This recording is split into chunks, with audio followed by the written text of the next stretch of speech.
One, two, three, the lawn feed.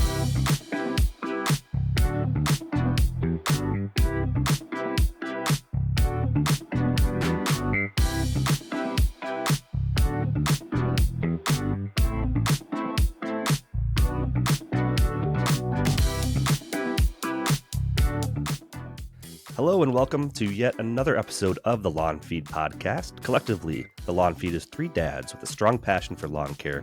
We deliver everything lawn care to you in a simplified, easy to listen to way in a space where all experience levels are welcome, egos are left at the door, successes are celebrated, and there are no failures, only learning moments. I am Andrew, the Dad Bod Lawn, and with me is Chris, It's Mo Time, and Vince from Rooted Lawn Co. Hey, fellas. Anyways, this episode of the Lawn Feed podcast is actually a special episode because this is episode 50. And it's hard to believe that we are at this milestone already. But with over 2 seasons in the books already, here we are and just getting started, in my opinion. So congrats, fellas. It's been 50. Fun journey. Big and 5-0. It's going to be fun going forward. Yeah. That's sweet. Look at us. 5-0. It's like we just hit puberty or something. Something like that. They just dropped. Congrats, guys. Congrats. Yeah.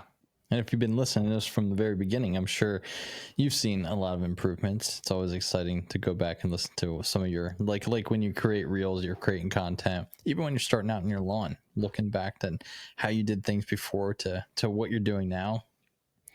As long as you're moving up, you're doing it right. It's always rewarding to look back and see. I went back to season 1. And the first few were rough. They were rough. That's pretty bad. Yeah, we've come a long way. So thank you guys for sticking with us. There's good information in those episodes. Just we were learning how to present it and run a podcast at the time. So we still are.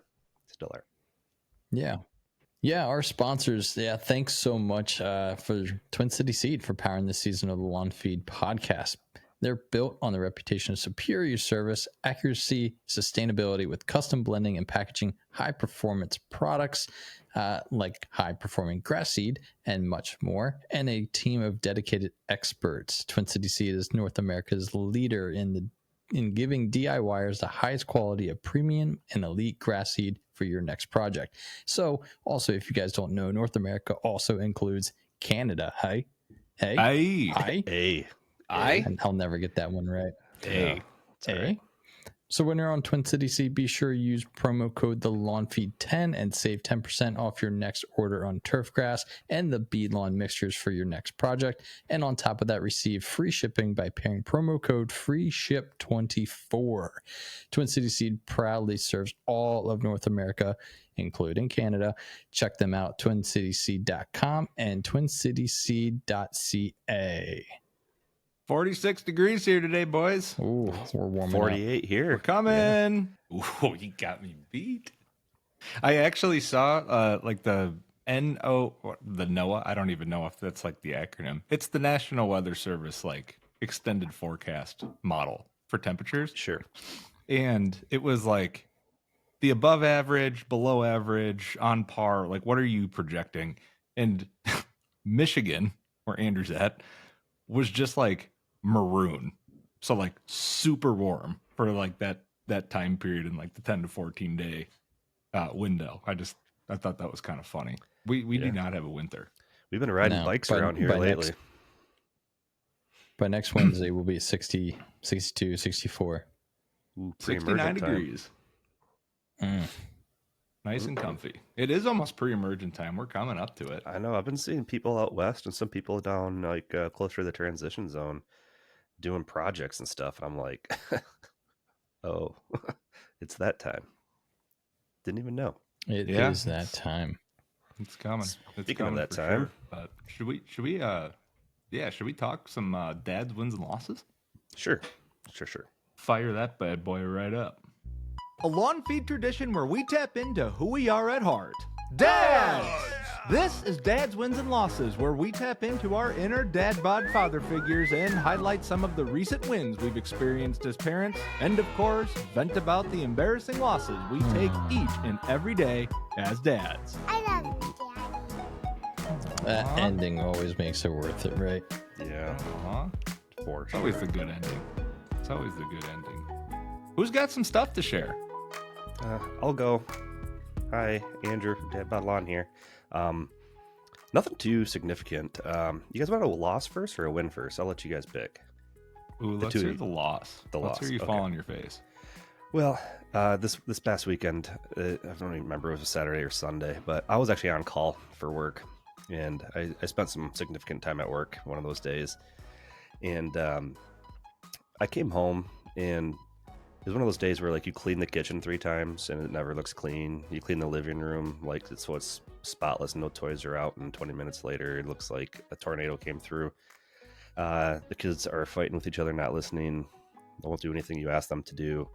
And it's just a culmination of just being stressed out from work, just being busy with life in general and everything around the house. And then the kids just not listening and constantly fighting with each other.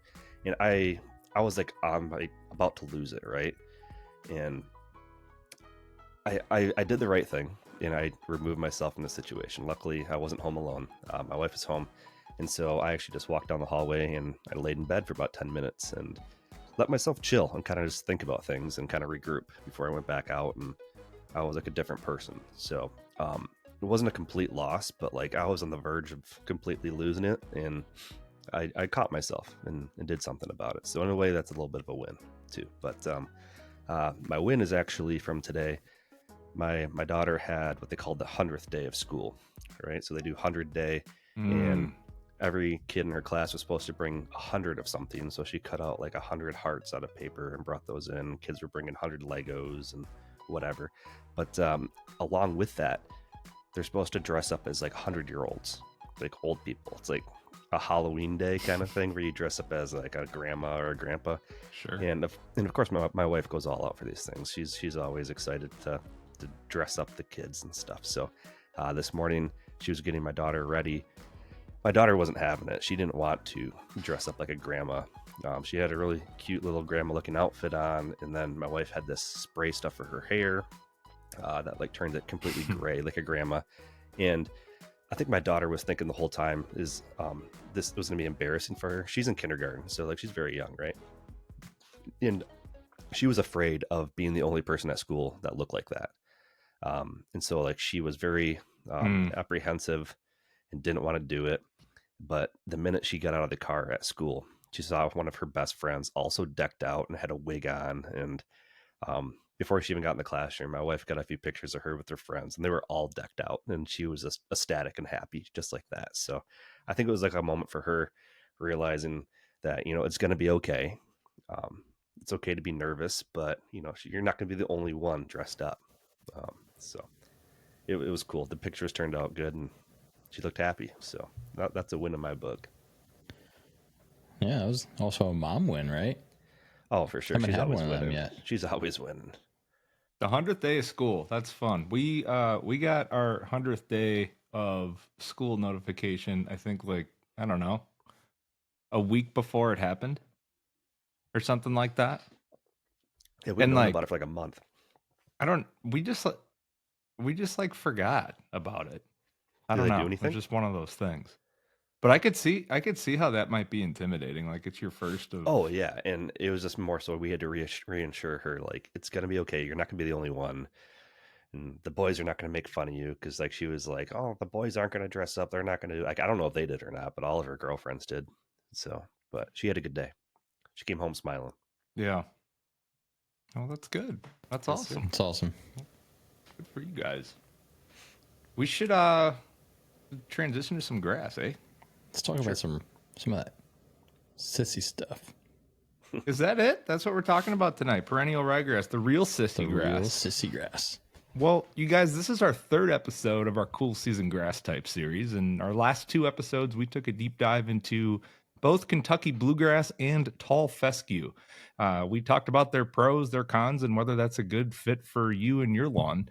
And today, like we switched gears earlier, we're going to switch gears and talk about perennial ryegrass, Vince's new favorite type of grass on planet Earth, the good old sissy grass. It's pretty great. It is pretty great, and it's one of my favorites as well. It's in Vince's side yard, ?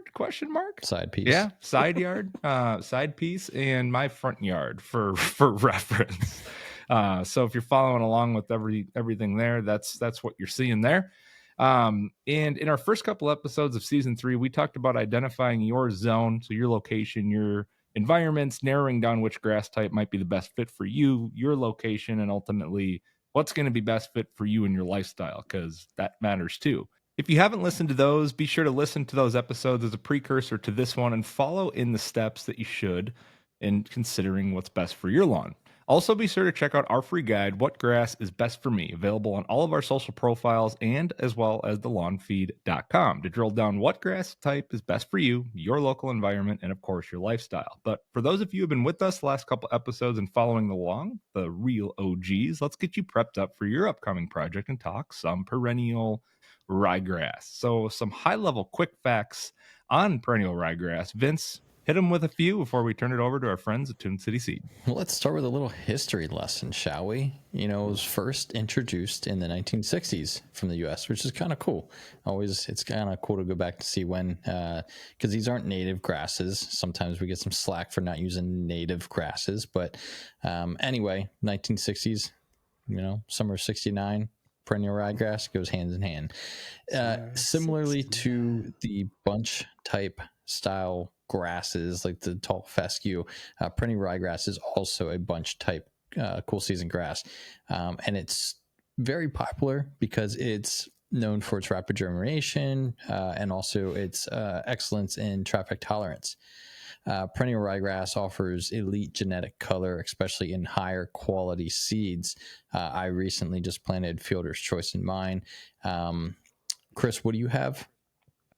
Oh, I think Chris is gone.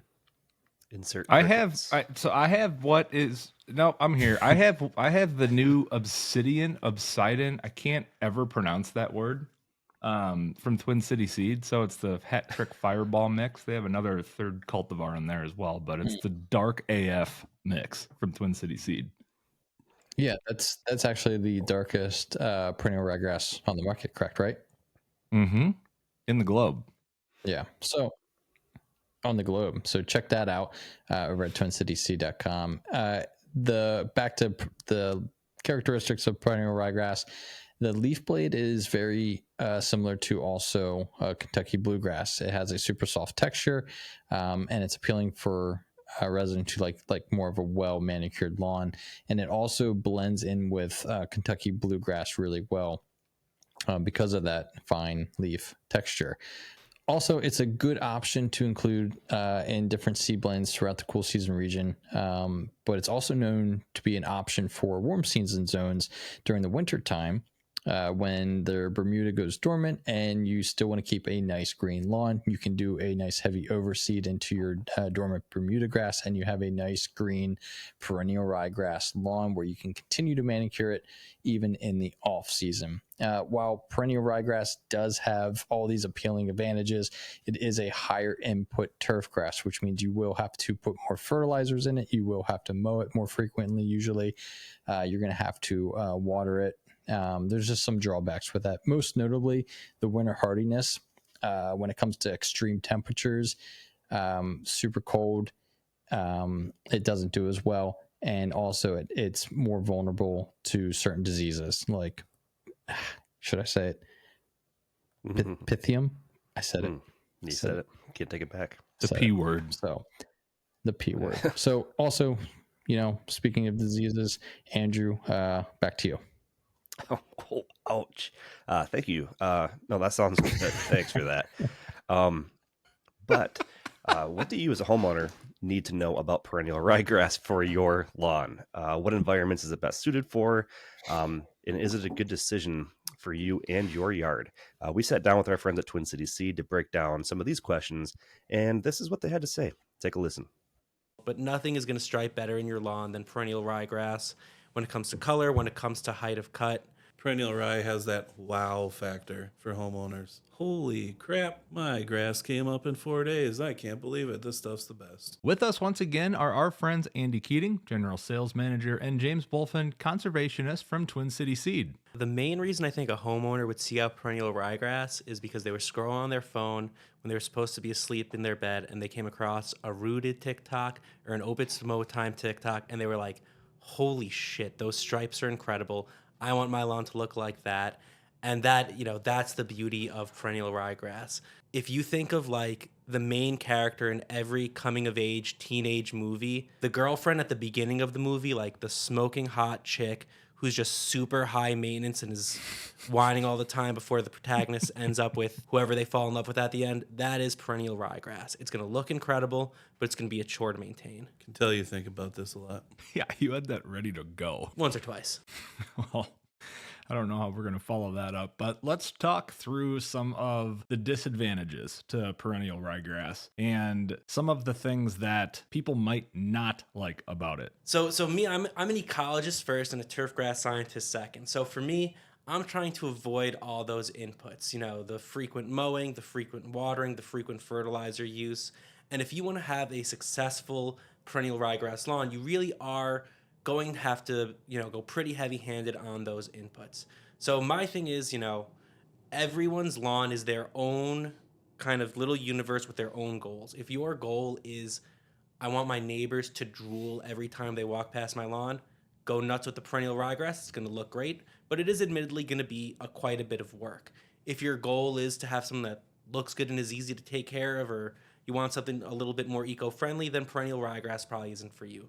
So just thinking about what are my goals in the lawn and matching that with a different turfgrass species. Similar to turf type tall fescue, perennial ryegrass is not going to do well overwintering.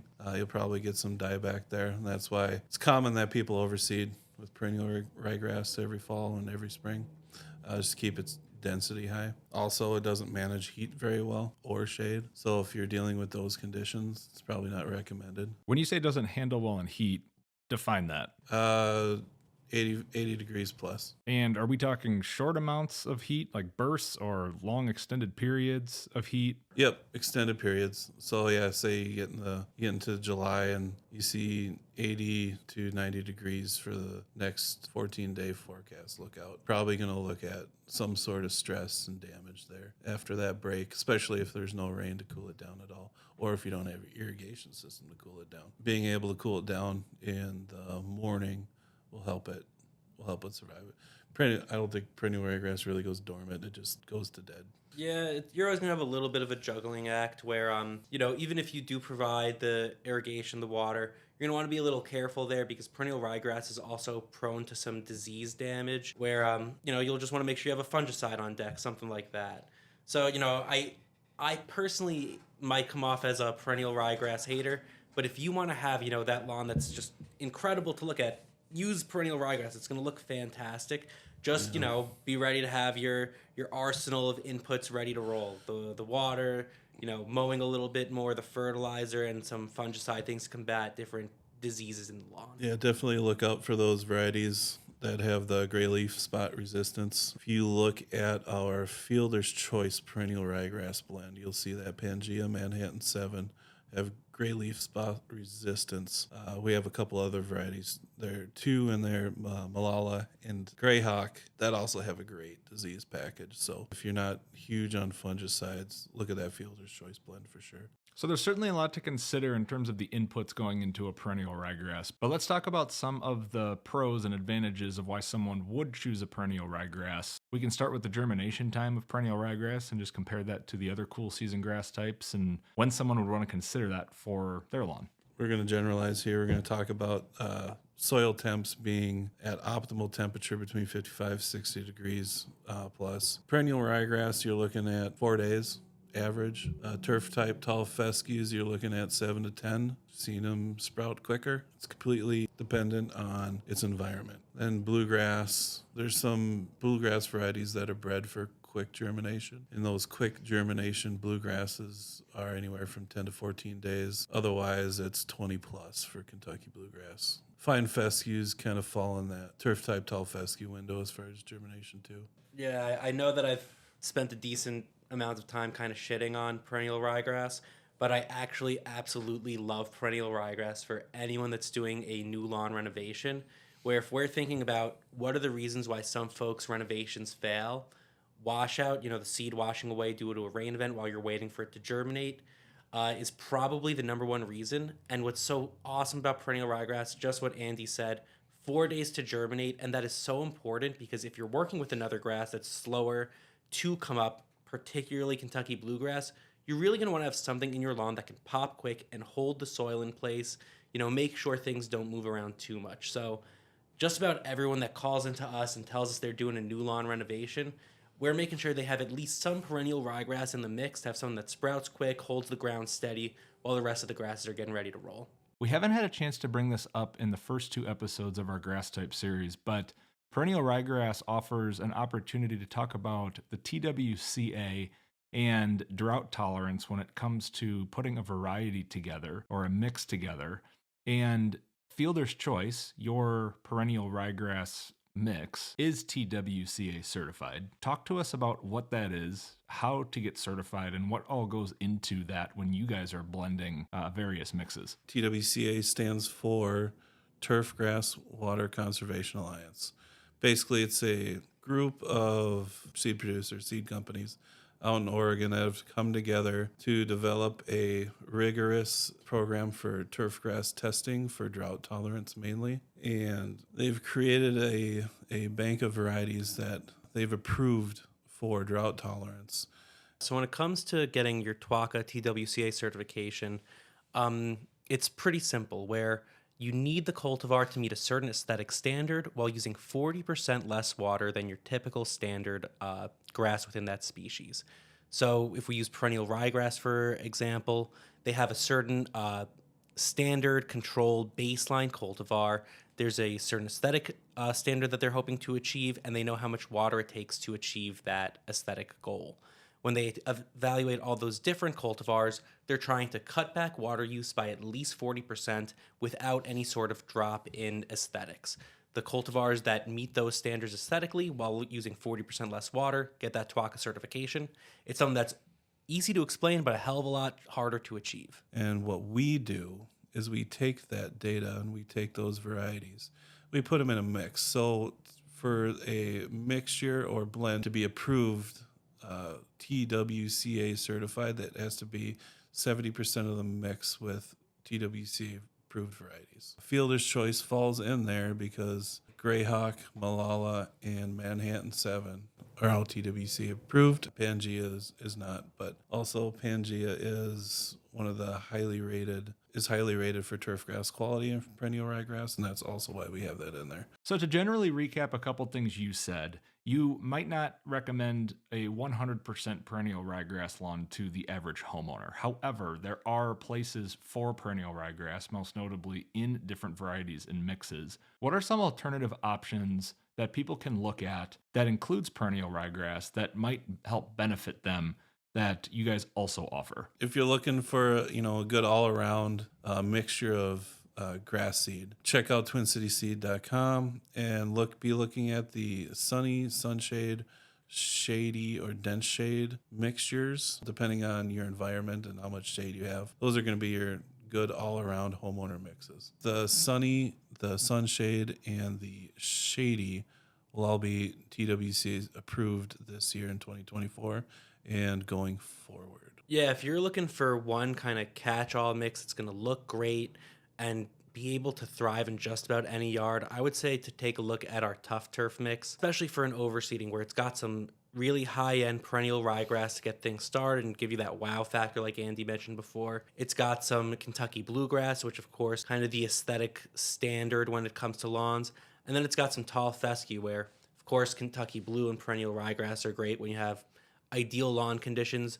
But if you're fighting a little bit of shade, or maybe you don't want to run the irrigation 24/7, the tall fescue kind of fills in the cracks there. So it's kind of like our one size fits all, super pristine option for folks' yards. Also TWC approved. Andy and James, thank you once again for allowing us to come on into your space and donating your time to talk perennial ryegrass. Appreciate it again. There you have it, perennial ryegrass. So based on what you learned today, is it the right grass type for you, your environment, your lifestyle? Let us know by sharing in the comments. Also, if you have a question, please send us a DM or email us for a chance to be featured on our new segment called Mo Time Mailbag, where we dive into your questions and we share your thoughts on air. So make sure you join us on our next episode as we... Oh, it's not that bad. It's not that bad. Join us on our next episode as we have a conversation about our fourth cool season grass type, fine fescue. And I don't know if Chris is doing fine tonight or not, but Andrew, what else do you got for us?